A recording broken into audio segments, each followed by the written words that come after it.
حنیف اتمر د عطا تر کوره ورغلی. سلامونه نیکې هیلې په دې هیله چې ټول روغ او جوړ اوسېږئ.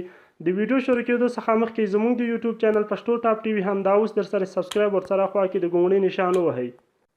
د سولې او اعتدال ټیم مشر محمد حنیف اتمر د خپل لومړي مرستیال محمد یونس قانوني، دویم مرستیال محمد محقق او د ټیم د مخکښ غړي شاکر کارګر سره یو ځای د عطا محمد نور کور ته ورغلي دي.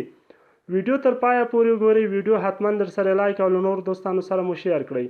عطا محمد نور پر خپل فیسبوک پاڼې لیکلي دي چې په دې لیدنه کې په راتلونکي ټاکنو او د سولې په روان بهیر خبرې شوې دي.